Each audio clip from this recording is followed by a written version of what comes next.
Hola, soy Florencia Tevi, soy doctora en genética y genómica y soy la invitada del día para conocer qué es la genética y la genómica.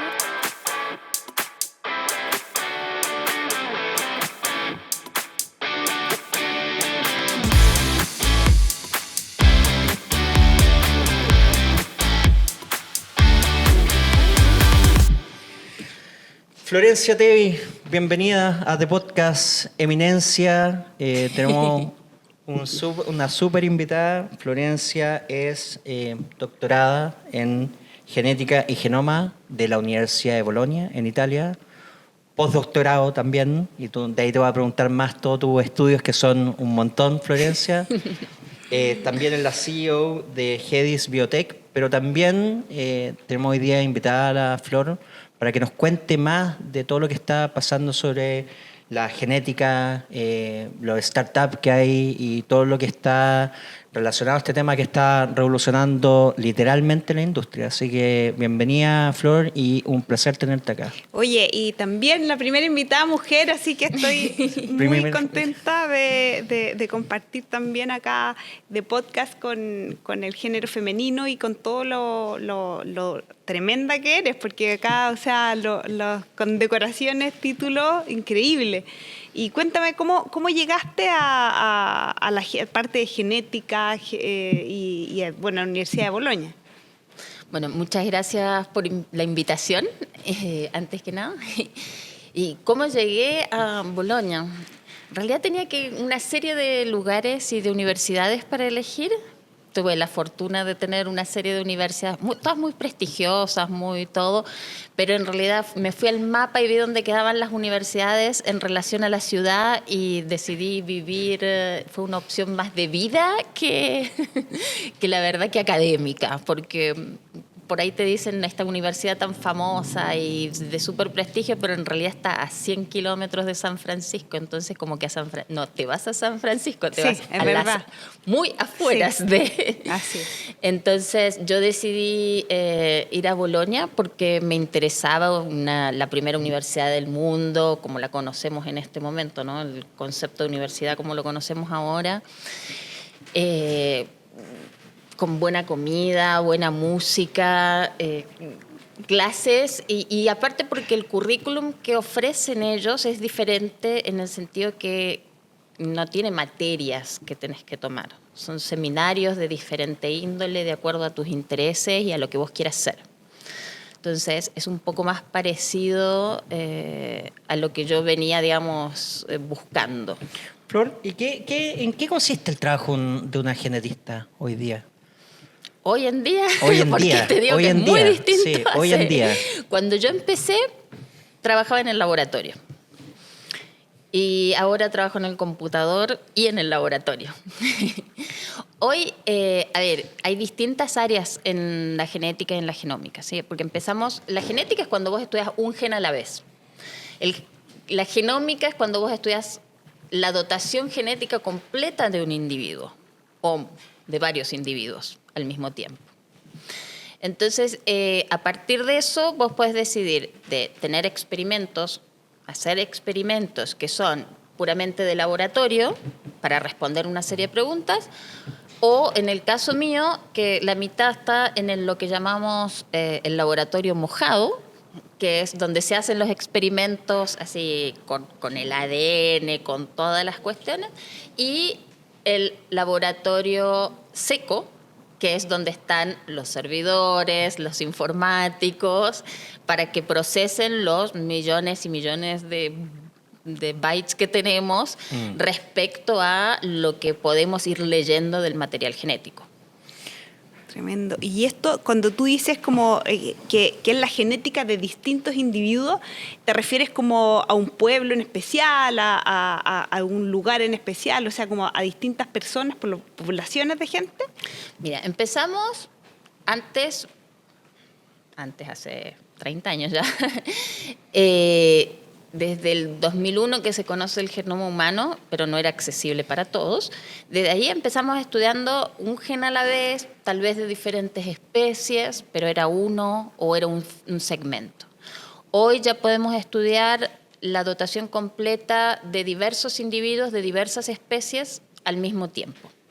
No necesariamente, yo dividiría hoy por hoy el ámbito de la genética en lo que es la parte medicina o biomedicina, investigación en esa área, que es salud, digamos. Salud y cuidados para la salud, lifestyle sería. ¿Sí? Porque hay mucho de nutrigenómica, ¿sí? Entender cómo es tu genoma para saber qué es lo que tenés que comer. Claro. Pero por el otro lado también tenemos la genética que nos va a ayudar a comer el día de mañana si seguimos urbanizándonos para todos lados y no vamos a tener mucho que comer. ¿Cómo vamos a hacer para que se adapten las plantas, los animales, todo esto al cambio climático? Porque igual hay que adaptarse a la sequía, claro, al calor. Todo eso también se tiene que hacer se puede hacer en el laboratorio a través de la selección. O sea, por ejemplo, Japón, para darte una idea, Japón ya tiene tomates que tienen genes que pueden hacer que tú tengas más dopamina para que, por ejemplo, para las personas que tienden hacia la depresión, las levante. Son tomates antidepresivos, por decirlo de alguna manera. Y además tiene peces que antes eran así finitos, chiquititos, y entonces se les saca muy poco sushi a esos peces. Entonces hicieron unos iguales, pero gorditos. Entonces, por metro cúbico de agua vos podés tener una mayor cantidad de comida, o de sushi, si querés, porque son para sushi. Claro. Pues más sushi por metro cúbico de agua. Y todo eso también es son todas modificaciones genéticas. Claro, uno pensaría que todas las aplicaciones en general son muy poco cotidianas, pero las que tú estás contando son hiper cotidianas. O sea, alterar genéticamente un pescado para tener más sushi es de una cotidianidad casi... Mira, hoy yo creo que hay un antes y un después de la pandemia. Esto también, o sea, así como te digo, bueno, desde el 2001 que conocíamos un gen, ahora que puedes estudiar genomas completos, o sea, la dotación completa de un individuo, de varios individuos. Pero también hay un antes y después de la pandemia. Y hoy por hoy te podría decir antes y después porque había muchas restricciones éticas y muchas a nivel global. Con respecto, por ejemplo, a lo que es la terapia génica, ¿no es cierto? Curar una persona modificándole su ADN, ¿no es cierto? Consideraciones éticas, digamos. Muchas consideraciones éticas y muchas restricciones que se habían puesto, que son típicas de cuando viene algo que es demasiado nuevo, ¿no es cierto? Hoy te diría que muchas de esas se están levantando. Entonces, tu límite va a ser la barrera ética, la barrera económica y tu imaginación. Oye, ¿cómo se hace genética en Chile? Porque estás hablando de los casos de Japón. ¿Efectivamente acá en Chile estamos haciendo cosas así? ¿O de qué características? Hay cosas, obviamente, a otro nivel, porque depende también del capital. No es solamente... Y de las restricciones éticas y el cuerpo legal que tenga tu país. O sea, todo esto después tiene que pasar a... No sé, por ejemplo, terapia génica no podrías hacer acá, porque no está aprobada. Entonces, para lograr aprobar un protocolo para terapia génica, tendrías que pasar por muchos comités de ética y tendrías que pasar seguramente por el ISP y recién ahí ver si se puede hacer. Pero se hace investigación, hay procesos. Sí, mira, a ver, es distinto que en otros lugares, porque hoy en realidad en mi área como que no mirás mucho dónde estás, sino es como que tú mirás al mundo. Claro. No es como que si yo estoy acá... Pero cuéntanos de eso. ¿Me entiendes? O sea, si yo estoy acá en Chile, a mí me da igual estar acá en Chile o estar en Japón o estar en Rusia. Pero tu área específica es ¿qué soluciones, ponte tú hoy día, los problemas que estás viendo están resolviendo? Mira, por ejemplo, hay algunos emprendimientos que tienen que ver con hacer carne in vitro. Pero claro, también hay estos mismos emprendimientos están en Silicon Valley, en Israel, en Japón. O sea, hay distintas formas de hacer carne in vitro. que tiene que ver con el tema de que cada vez el mundo está reduciendo más las cabezas de ganado. Y la proteína animal es insustituible. Sí. Entonces, no hay cómo sustituir la proteína animal para muchos grupos etarios. Y eso por un lado. Otra gente está haciendo herramientas para la genética, para la genómica, hacen herramientas para que los otros sigan procesos. Y, por ejemplo, yo me dedico a la parte de envejecimiento, pero yo tal vez sea distinta que lo que hay acá porque yo me dedico como a la innovación. O sea, para mí es tener una buena idea, estudiar. Oye, con todo lo que hay a disposición, tú puedes estudiar, encontrar la gente correcta con quien asociarte y desarrollar tu idea.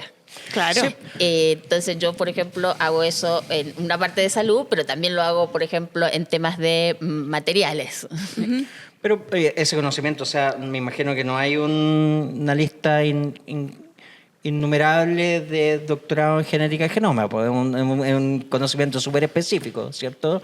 Y me imagino que tiene que ser una comunidad, como las comunidades científicas, que comparten mucho un poco lo que está pasando, ¿no? O sea, la innovación, como tú lo dijiste, parece que no tiene frontera en ese sentido. O sea, a ver, hay muchas, pero aquí todavía la innovación, más que la innovación, perdón, las startups están muy ligadas a las universidades. Sí. Y todo este tipo de startups está muy ligado a la universidad. Y eso te tratiene muchísimo al momento de vincularte con el mundo. Porque la universidad tiene sus propios códigos, sus propias reglas a las que en realidad la innovación va mucho más rápido que lo que tú puedes obtener. Sí, entonces, todas las que salen, de hecho, fíjate que todas las que salen de la universidad son bastante exitosas. Son las que se limitan solamente a ese espacio porque tienen que empezar con el laboratorio, porque no tienen laboratorio, porque por miles de motivos quedan en ese espacio. Son las que como que van, pero van lento, ¿no es cierto? Mientras que, no sé, en Estados Unidos o en Europa o en Japón, vos tenés una buena idea y la universidad te va a apoyar y te va a hacer un negocio a partir de esa buena idea. Claro. Y se va a quedar aparte con el 50%. Claro. Bueno, pasa mucho en la propiedad intelectual también. Las universidades tienen ciertos derechos sobre la propiedad intelectual que se desarrolla ahí en el mismo laboratorio o en el mismo centro de innovación. Pero claro, todo eso ahí es negociable después, son contratos privados. Pero si bien de por sí en la matrícula parece que tú cedes cierto porcentaje de tu propiedad intelectual a la universidad. ¿En serio? No tenía la menor idea. Sí. ¿En serio? Depende del contrato que tengas, pero hay muchas, por ejemplo... ¿En la matrícula de la universidad? Sí. Wow. Por ejemplo, en la letra chica, en la Universidad Nacional de Argentina, la mayor parte de las universidades nacionales argentinas, las públicas, una vez que tú eres estudiante de la universidad, todo lo que tú hagas al interno de la universidad es propiedad de la universidad. Bueno, pero ahí hay un tema, imagino que, nuevamente, como esto es todo no tienen conocimiento solo mi mente, no empírico. ¿Ah?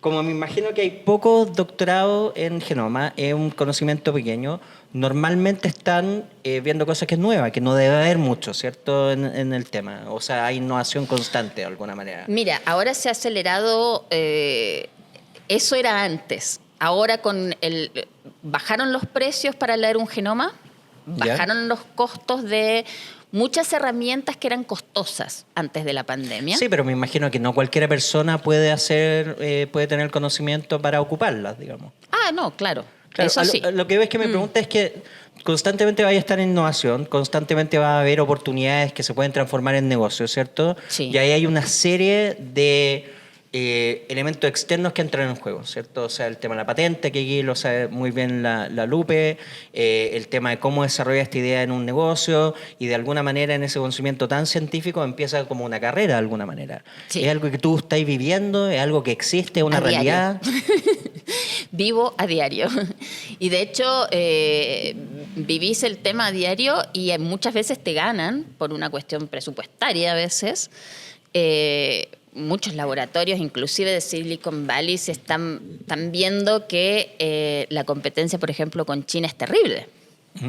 Entonces, ¿cómo lográs patentar antes para que después eso sea reconocido como tuyo, por lo menos en Occidente?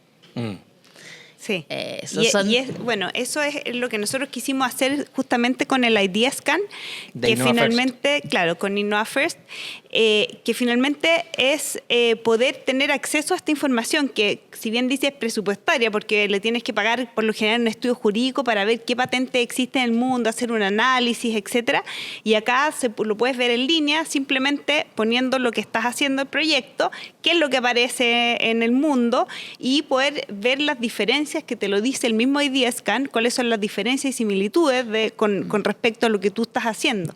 Entonces, eso, el tener acceso a la información, yo creo que sería también una gran ventaja. Acabo de conocer mi próxima socia.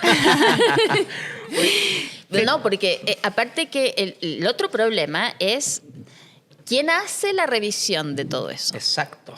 Y normalmente terminas haciéndola vos. Porque al final, por ejemplo, el abogado te va a decir, no, pero la secuencia es la misma, entonces no lo puedes patentar. Le decís, no, pero mira, a ver, dame la secuencia, son 100 letras, por ejemplo, o son 300 letras. Vos te miras una por una y decís, acá hay una U en vez de una A, listo.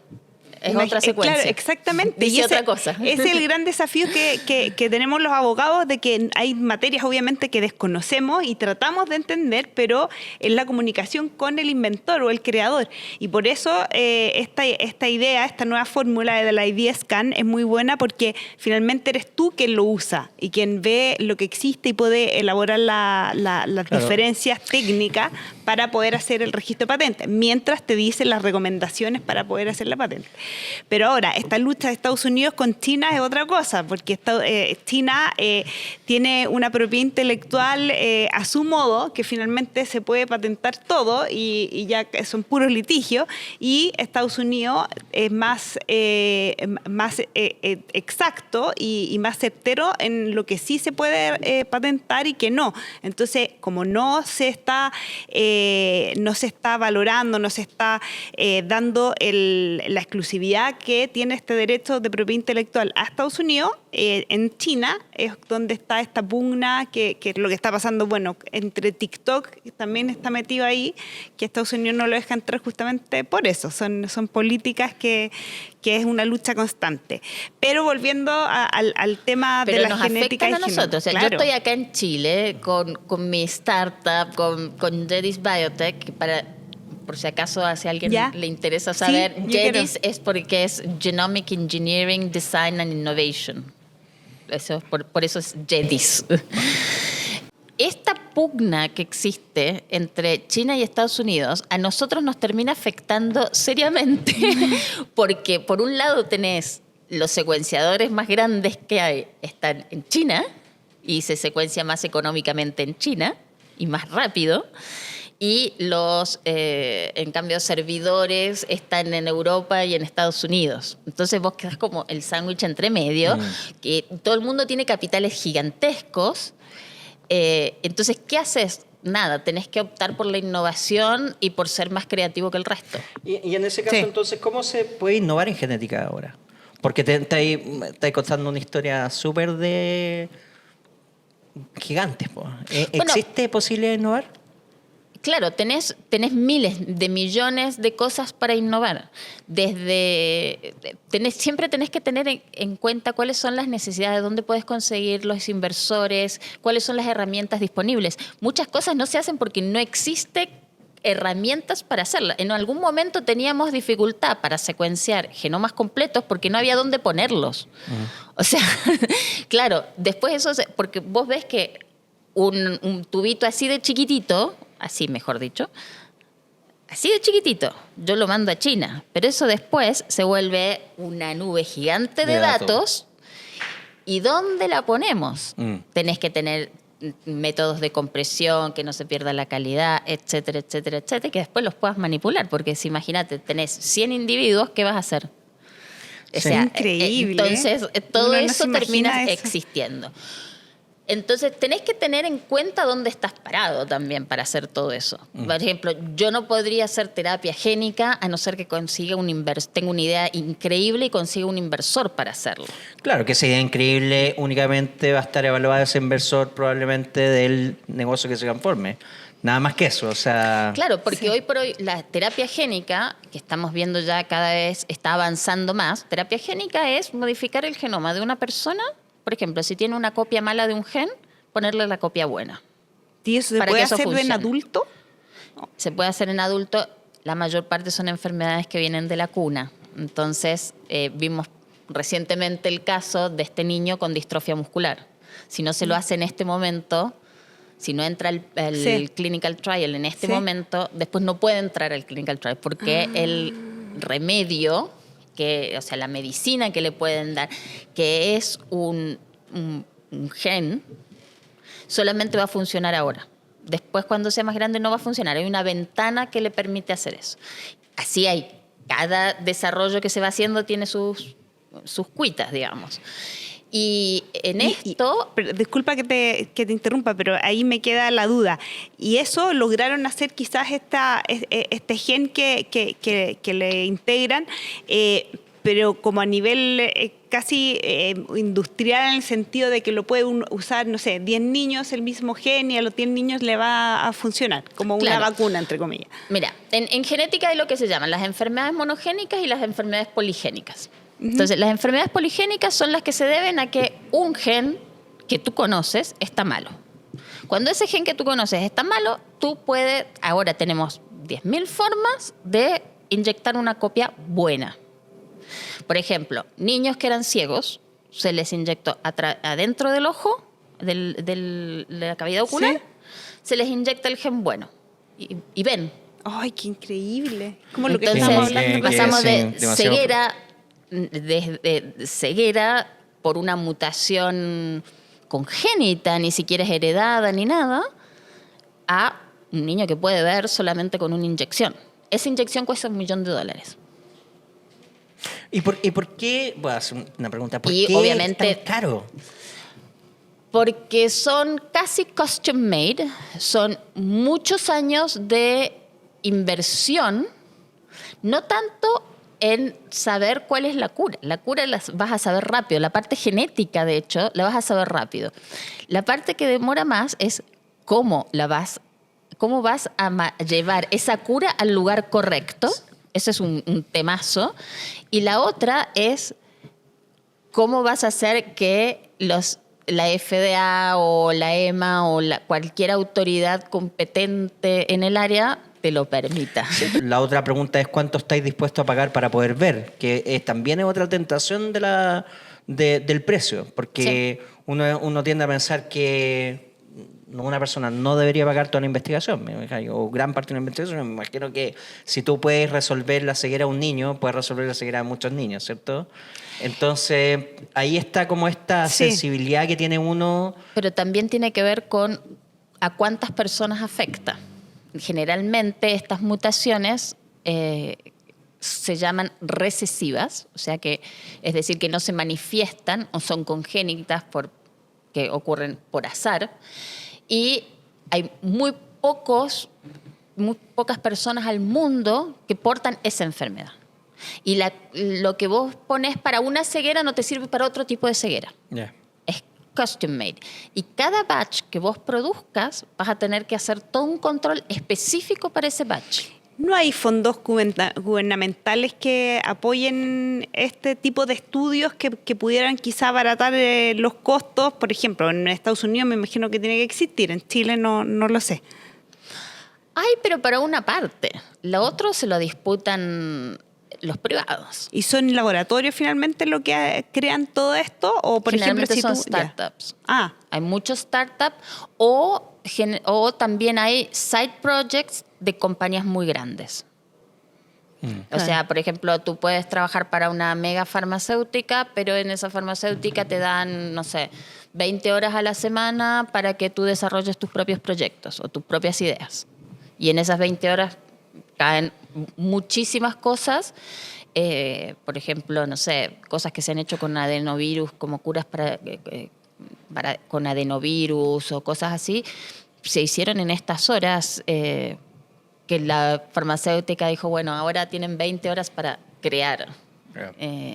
Es que yo creo que esto es maravilloso, o sea, debería haber como, mira, yo una vez tuve un sitio que se llamaba Giving Circle y creo que la idea es como que todos podrían, también un fondo que sea como para dar y que todo el mundo pudiera aportar ahí a que se siga estudiando esto, que obviamente es como las típicas fundaciones que existen para, no sé, el Alzheimer, para esto, y están todos buscando la cura, pero creo que sí hay startups que están 100% dedicadas a esto y existe alguna en Chile, como la tuya también, que ya es una empresa, el poder apoyar en esta investigación. Debería tener mayores fondos para poder seguir desarrollando y avanzar en esto de manera más rápida. Aunque sea un fondo, tiene que ser a largo plazo. Claro, y eso ya es una barrera de entrada para cualquiera. O sea, responsabilidad social, claro, empresarial. De hecho, a grandes empresas podrían dejar esa área directa a tu startup. Claro, pero por ejemplo, hay un trabajo que es necesario hacer, por ejemplo, con las forestales, con las mineras, que también tiene que ver con la descontaminación, reducir los costos de inversión energética.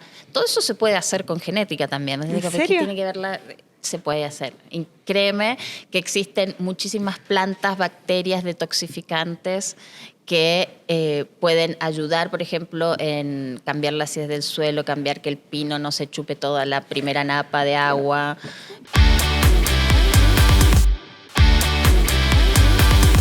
¿Qué es la genética y cómo funciona? Porque yo en mi cabeza tengo, por un lado, el típico que tuve el video que dice soy 25% irlandés y 12% Claro. X, y por otro lado, o sea, aplicaciones reales que pueden cambiar cursos de situaciones hoy día que son problemas en nuestra sociedad.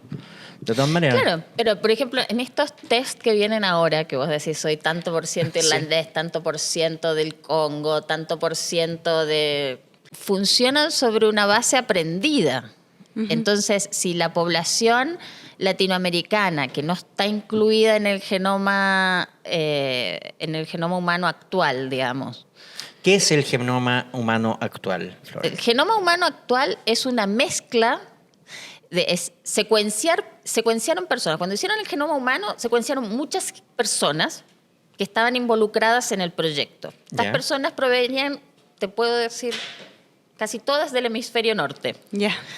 Entonces, al provenir del hemisferio norte, nuestra representación, la genética latinoamericana, que está representada en ese genoma, que es de muchas personas, hecho uno, digamos, es como un fusion, es muy, muy, muy baja.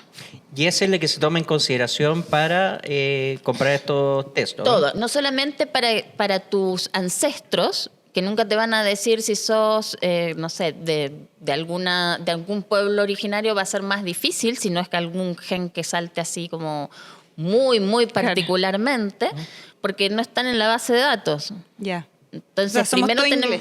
Claro, siempre tenés que estar representado para que te puedan buscar. Eso por un lado. Y lo otro es que, eso es para satisfacer una curiosidad. Yo había impulsado durante mucho tiempo impulsé, y sigo impulsando el proyecto que es el Plan de Genómica para Chile. Y esa idea era justamente tener algo de representatividad en este genoma mundial. Ahora se están empezando, bajaron los precios, cambió todo el panorama post-pandemia. Entonces, ahora sí se están empezando a secuenciar genomas individuales de los grupos minoritarios. Nosotros no somos minoritarios como latinoamericanos, pero igual no nos incluyeron. Entonces, ahora parece que nos van a empezar a incluir de un poquitito. Pero el problema es que nosotros con un mexicano tampoco tenemos nada que ver. Sí. Porque vivimos en ambientes distintos. Básicamente. Tenemos historias. El genoma siempre tiene que conversar con el ambiente. Siempre. O sea, tú no eres solamente tu genética. Tú eres tu genética más las circunstancias ambientales que te tocaron. ¿Y cuál es la problemática que no haya representación de diferentes pueblos, digamos? que no va a subirse al aparecer, carro. pues, yo creo que es como que No se subieron al carro, nunca va a nada más. aparecer un chileno, van a Claro. aparecer puro, o sea, si alguien, no sé, de hecho una tía mía se hizo esto y mi familia es de descendiente española e italiana y le parecía inglés, entonces decía, oye, que como irlandés creo, era como que raro y ahora me lo explico. Claro. Claro, porque Inglaterra tiene la mayor cantidad de genomas secuenciados. China, Inglaterra, es tan alta la cantidad de gente que tienen secuenciada que obviamente van a predominar esas formas genéticas sobre otras. O cuando vos vayas a buscar, esto es lo mismo que buscar una palabra en un libro, digamos.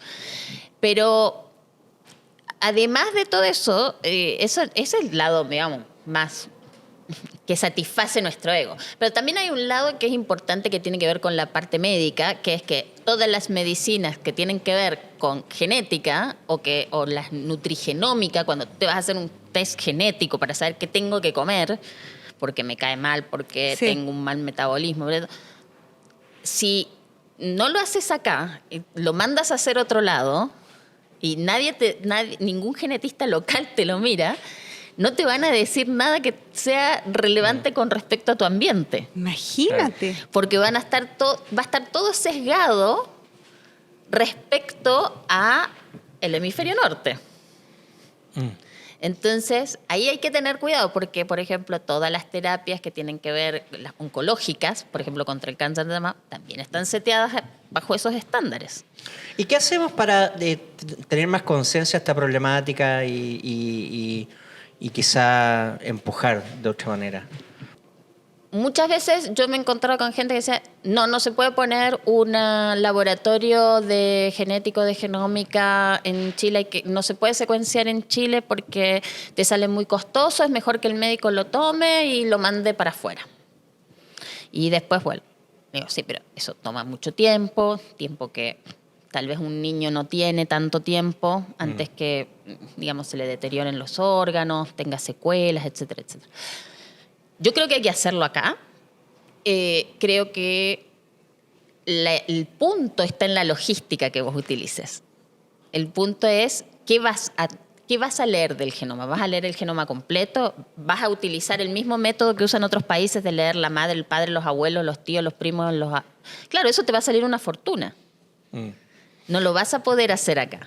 Pero puedes ser suficientemente inteligente para diseñar métodos que estén basados en la clínica. O sea, no te tenés que olvidar de la clínica. O sea, ya hay una base de conocimiento previo que está en la clínica que vos puedes combinar con las técnicas de secuenciación actuales, con la bioinformática actual y las técnicas estadísticas que están muy sofisticadas o cada vez más sofisticadas para inteligentemente diseñar test que puedas tener en un país de 20 millones de habitantes. Oye, ¿y cómo están los vecinos, Flor? Porque me dejáis un poco desolado, nos dejáis un poco desolado con nuestro país y este tema. Pero, ¿cuál es la comparativa con respecto a Argentina, Perú, Colombia? Lo que pasa es que en Argentina existe la figura del genetista y del genetista que puede ejercer como tal. Yeah. Entonces no necesitas un médico. Entonces puede pensar en el test y darte el test directo. El médico, si acá, por ejemplo, los médicos trabajaran más con los genetistas, también se da perfectamente eso. De hecho, ya se están haciendo un montón de barridos oncológicos. Todo esto se está haciendo acá en Chile. O sea, en la clínica alemana por lo menos hay un departamento de enfermedades raras, que se llama así. Y ahí ven toda la parte también de genoma, genética y todo para buscar qué es lo que le sucede al niño o a la persona. Pero si no tuvierais problemas de presupuesto, ¿qué podíais lograr, por ejemplo? La mejor medicina preventiva que existe en el planeta. Preventiva. O sea, entendiendo que... Entendiendo, por ejemplo, que si tú haces un plan nutricional a medida para las personas, ya ganaste el 50% de la batalla. Dicen que no habría cáncer, de hecho, si es que tú comieras y te alimentaras con cosas que son especiales para ti, ¿no? ¿No? ¿No No tanto? sé, tendríamos que hablar con gente que vive en zonas de sacrificio a ver qué opinan. Pero la base, por ejemplo, de la medicina ambiental, la base de la nutrigenómica, o de lo que debería ser, o sea, llegas al nutricionista, no te tendrían que dar una lista de las cosas estándar que hay que hacer. No, o sea, si tuviéramos un plan, diríamos, ya, ok, esta persona tiene que comer esto y esto, y tiene que evitar todo esto porque tiene esta forma genética que no le va a permitir procesar, por ejemplo, muy bien las harinas. Yo creo que la base de todo siempre está, sobre todo ahora que estamos discutiendo las ISAPRES, el sistema de salud, esto, el otro. Obviamente que lo que más tenés que invertir es en genética y en genómica. Lo más que podés hacer, o sea, es... Obviamente de ahí nosotros podemos sacar desde el nacimiento, darte todo un marco de cómo vas a tener que ir por tu vida. O sea, por ejemplo, no sé, si tenés antecedentes, las chicas que tienen antecedentes de cáncer de mama en la familia, ¿por qué empezarle a hacer la mamografía a los 40? No, ya sabemos que tienen una predisposición. Le empezamos a hacer la mamografía a los 25. Está bien, pero cacha que tú estás planteando a través del genoma y la genética una solución a un problema súper estructural de nuestra sociedad hoy día. Entonces, lo que me llama más la atención nuevamente es cómo no hemos podido o cómo no entendemos que existen soluciones como esta. Porque en el fondo me imagino que tiene que ver con un tema de información también. Tiene que ver con un tema de información y de divulgación de las ideas, claramente, de prioridades que se puedan tener. De políticas públicas, sobre todo, yo creo. O sea, no que solo de políticas públicas, públicas, porque, por ejemplo, un ISAPRE te lo podría pedir también y le sale mucho más barato que pagar una terapia oncológica. Es tal el cambio radical que ha dado el avance de la tecnología que no se puede culpar tampoco que no estamos tan atrasados. No estamos tan atrasados. Lo que pasa es que todo va demasiado rápido también. Sí, es verdad. O sea, vamos a la velocidad de la luz. Por ejemplo, yo hace poco estuve en un congreso de ética científica y ética en medicina, donde ya una expositora de Alemania, ella trabaja para el gobierno alemán, estaba hablando de cómo en Alemania ya se ha cambiado la relación médico-paciente. Para bajar la cantidad de exámenes que te manda a hacer el médico, lo que hacen es que tienen un grupo de profesionales de la salud. Entonces, uno es médico, el otro es nutricionista, el otro es psicólogo, el otro es psiquiatra o el otro es genetista, el informático. Entonces, a raíz de eso, esas personas se sientan. Entonces tú entras como paciente, a no ser que tengas una gripe, está bien, estamos hablando de otro tipo de enfermedades un poquito más complejas, ¿no? Miran los datos, miran la batería de exámenes y tienen un pronóstico, tienen una prognosis, tienen un diagnóstico y una prognosis. Y lo que va a ser más eficiente para tratarte lo más rápido posible. Sí, pero Flor, de nuevo... Es como, no es más 1 a 1, ¿me entiendes? Ya sí. Es tanto lo que puedes hacer al respecto que necesitas un grupo de personas. De todas maneras, pero yo sigo insistiendo, porque hoy día sabemos que el planeta está sufriendo una disminución acelerada de nacimientos, ¿cierto? Sí. O sea, nacen cada vez menos niños. Por ende, la salud de un próximo humano es un tema mucho más relevante, pues. ¿Sí? Porque en el fondo van a haber menos humanos y todo lo que eso conlleva en todos los efectos sociales de la pirámide inversa, ¿cierto? ¿Cómo hoy día no estamos poniendo estos temas más activamente en la mesa? Eso es lo que es como de la conversación que tenemos contigo, como que yo me voy bastante impactado, no como sorprendido, sino como cómo no estamos haciendo el suficiente esfuerzo para poder entender que estas son problemáticas reales y con soluciones hoy día reales. No, es todo real. Sí, pero ¿qué acciones están haciendo las universidades en Chile? ¿Qué acciones están haciendo los líderes del tema tuyo como para poner estos temas en la mesa igual? ¿Cachai? Bueno, uno de los problemas que hay es la patentabilidad y para eso, para nosotros, para los privados, es ese tema, ¿no es cierto? Porque, por ejemplo, yo te puedo contar, hicimos un estudio clínico, un ensayo clínico con un grupo de personas, adultos mayores, entre los cuales había personas que no estaban caminando, estaban con bastón o con trípode. Los pusimos en un programa de nutrigenómica con suplementos alimenticios y ejercicios hechos a medida. Y a los 3 meses estaban caminando. Imagínate. Dejaron bastón, dejaron trípode, dejaron todo.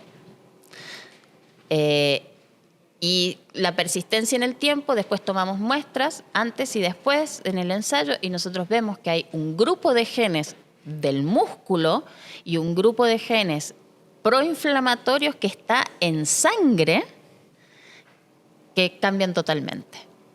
Es decir, el comportamiento muscular, tú ves a nivel genético cómo se está expresando de forma distinta cuando tú haces algo dirigido a un grupo de personas que tiene una edad, que tiene un ingreso, una forma de comer, etcétera, que cuando lo haces al azar. O sea, finalmente la genética te ayuda en conocer mejor al paciente y finalmente entregar dirigida al paciente exacto, identificado con todos los problemas que tiene. Sí, es que esa es la figura de lo que es la consejería genética. Ya. Que hay en muchos países, Inglaterra es o sea, uno de los principales claro, países que tiene consejería esto. genética. Entonces, todo lo que te vayan a decir, ok, pero hay un consejo genético que se le da al paciente, se le da al médico, se le da al equipo médico. Trabajas con un informático que también puede recabar Big Data de alguna parte para encontrar mejor la solución al problema.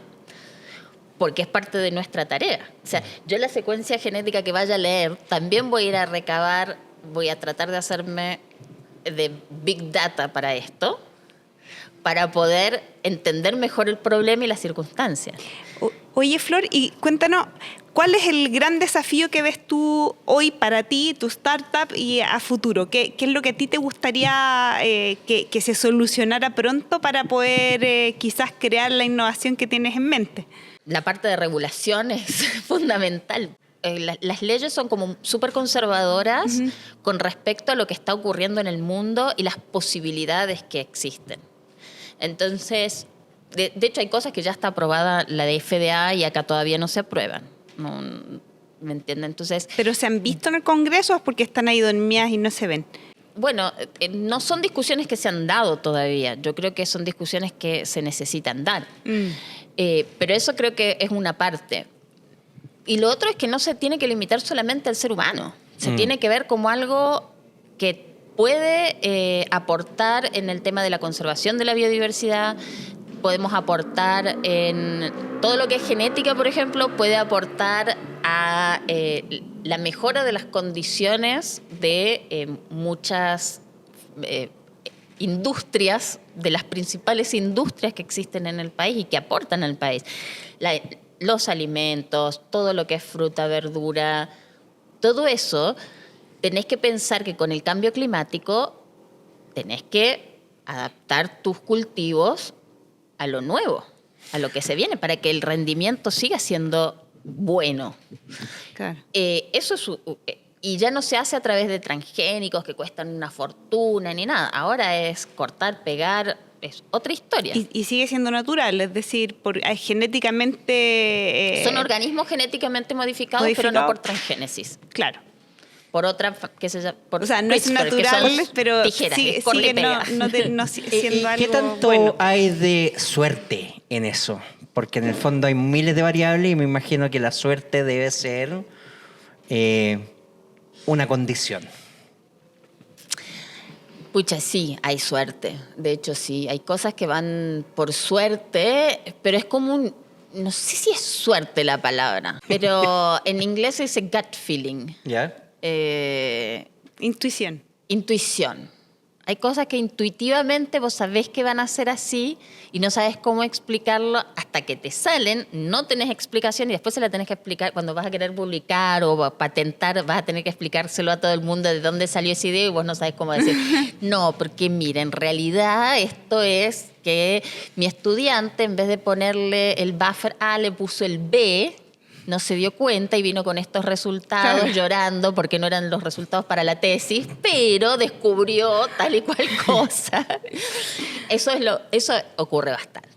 No Mira. te voy a mentir, eso ha ocurrido varias veces. Hay muchas historias en la ciencia que son así y se pueden recopilar, que son historias casi fantásticas. No, te felicito. Creo que es algo que se tiene que comunicar más, que obviamente falta educación esto y falta también apoyo ahí en la parte del ministerio, de que existan también en el Congreso nuevas iniciativas que tengan que ver con esto. Así que ahí hacemos el llamado a los senadores, diputados que quieran O que haya hablar capital. con... Si hay con capitales Flor. de inversión, cuando tenés capitales de inversión todo se mueve también. Si vos tenés buenos capitales de inversión, vos podés sacar nuevas ideas que lo bueno de todo esto es que como están saliendo tan rápido, tienen retribución a corto plazo. Porque muchas son cosas cotidianas las que tenés que resolver. No sé, por ejemplo, la acidificación del suelo en las forestales. Eso lo tenés que resolver hoy. Entonces, cualquier inversión que vos hagas la vas a ver igual rápidamente. Claro. ¿Me entendés? De todas maneras. Ese es el tipo de cosas cuando hablamos de innovación, ¿no es cierto? De innovación en genética, en genómica, no es solamente pasarte toda tu vida estudiando una cosita que nadie ve, que está dentro de un tubito, que todo el mundo se imagina y que cuando seas viejito, capaz en una de esas a un porcentaje muy pequeño de personas le van a dar un Nobel. O post-mortem No, a es veces. mucho más real Póstumo. y... Claro. Porque también puedes ver, por ejemplo, los linajes de los animales, de tu mascota preferida. Ah. Entonces, hay mucho de este misticismo de que, porque es de la calle, no es tan bueno. Entonces, para que todos se queden tranquilos, en genética existe algo que se llama el vigor híbrido. ¿Ya? Entonces, mientras más mezclado, más vigoroso. Mira. Más fuerte, Bueno, dicen que menos... son más inteligentes de todas maneras. Todo lo que tiene que ver. Florencia, un tema que podríamos estar conversando horas y te agradecemos de haber venido de podcast, de verdad, invitada de lujo. Sí, Fantástico, espectacular. hemos aprendido. Sí, yo de hecho quiero seguir hablando contigo. Gracias, Flor. Muchas gracias por Vamos la a verte invitación. muy pronto para que nos contéis más sobre la genética en animales, así que Sí. te esperamos pronto. Gracias. Bueno, muchas gracias.